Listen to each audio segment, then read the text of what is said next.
Good morning, children. Today we are starting with the new lesson, that is atomic structure.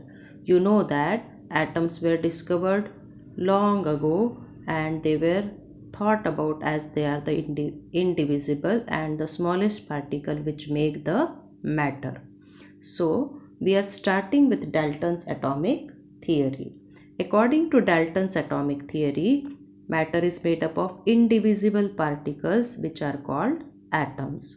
Now, as we are studying about the Dalton's atomic theory, we know that it was an old theory, and now we know so many things which are new according to the modern atomic theory. So when we study the Dalton's atomic theory, I am going to explain you how these all points are proved differently in the modern atomic theory. So the first point in Dalton's atomic theory says that matter is made up of small indivisible particles called atoms. Now according to the modern atomic theory, we know that atoms are made up of subatomic particles. Many subatomic particles are there.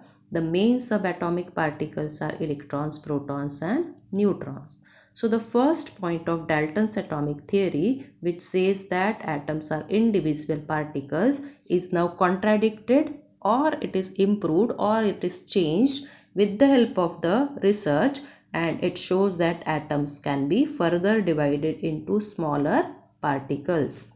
Now the second point of Dalton's atomic theory says that atoms can neither be created nor destroyed. Now we know that elements are made up of atoms, and atoms can be created also in the nuclear reactions. Artificial elements are created in the nuclear reactions. So atoms of artificial elements are created in the nuclear reaction by destroying the naturally occurring elements. So naturally occurring atoms can be destroyed and new atoms can be created during the nuclear reactions. So the second point of Dalton's atomic theory is also proved wrong by the modern research. Then the third point of Dalton's atomic theory says that atoms of one element are alike in all respects. All the atoms of one element will be same in all the respects. For example, if you take hydrogen atoms, then all hydrogen atoms present in the gas will be of the same kind. But now we know that according to the modern research and the modern atomic theory, we know that mostly all the elements contain different kind of atoms in their volume, and those different kind of atoms are known as the isotopes. So we know, if we take example of hydrogen, mostly what is there, hydrogen when it occurs in nature, it contains three kinds of hydrogen atoms. The one which is having only one proton, the other one which is having one proton plus one neutron, and the third one which is having one proton and two neutrons. So the mass number of different hydrogen atoms becomes different. The atomic mass is 1, 2 and 3. So because the atomic mass is different, but the atomic number means the number of protons is the same. So these are known as isotopes. So elements will contain, the same element also will contain different kind of atoms which are known as isotopes, and the isotopes are the ones which are having the same number of protons in their nucleus, but their mass number differs because the number of neutrons in the nucleus changes with each kind of atom. These are known as what? Isotopes. So according to modern atomic theory, atoms of same element also will not be same in all respects. Then the fourth point of Dalton's atomic theory says that atoms of different elements are different in all respects.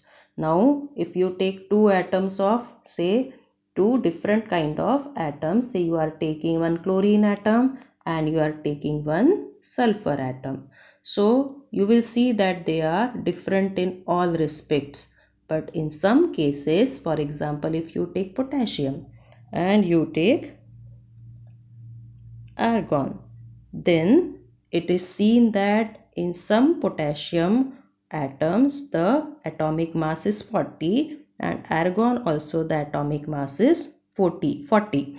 But we know that in argon the atomic number is 18 and that of potassium the atomic number is 19. Now here when there are 19, so it becomes, so here the number of neutrons will be how much? 40 minus 19 will be 21 and here the number of neutrons will be 22.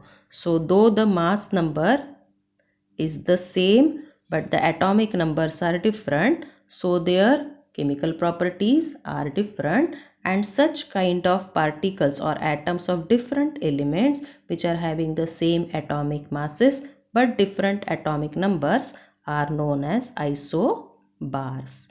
But now what you can see that the atomic mass is same but they are different kind of atoms. So here again this fourth point of Dalton's atomic theory, which says that atoms of different elements are different in all respects.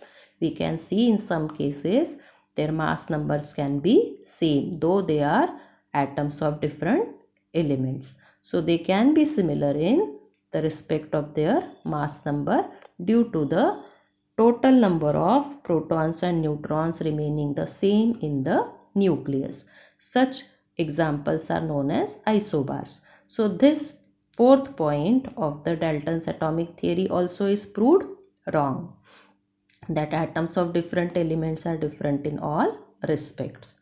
Then the fifth point is atoms combine in small numbers to form molecules. What was observed when Dalton gave this theory, that atoms will be combining in small numbers, say 3 atoms, 4 atoms of different elements will combine to form molecules. For example, water, if you see, there are only 3 atoms combining to form one molecule. Carbon dioxide, if you see, then there are only 3 atoms to form one molecule. But now we know that there are organic substances which may contain number of atoms which are very large. For example, you can take sugar molecule only. If you take sugar molecule, then we know that the formula of sugar is what? C12H22O11.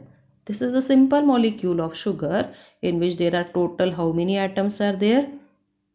22 plus 12 plus 11, that becomes a large number of atoms which combine to form molecules. Now so many complex molecules are present which are made up of more than so many atoms will be present, more than 100 atoms also can be present in the molecule. So this fifth point of Dalton's atomic theory also is proved wrong, which says that atoms combine in small numbers to form molecules. The last point of Dalton's atomic theory says that atoms are the smallest particles which take part in a chemical reaction.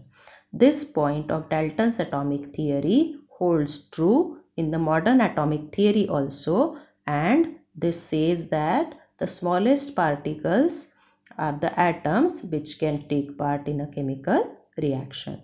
So I hope you have understood all the points of Dalton's atomic theory and the comparison of Dalton's atomic theory with modern atomic theory.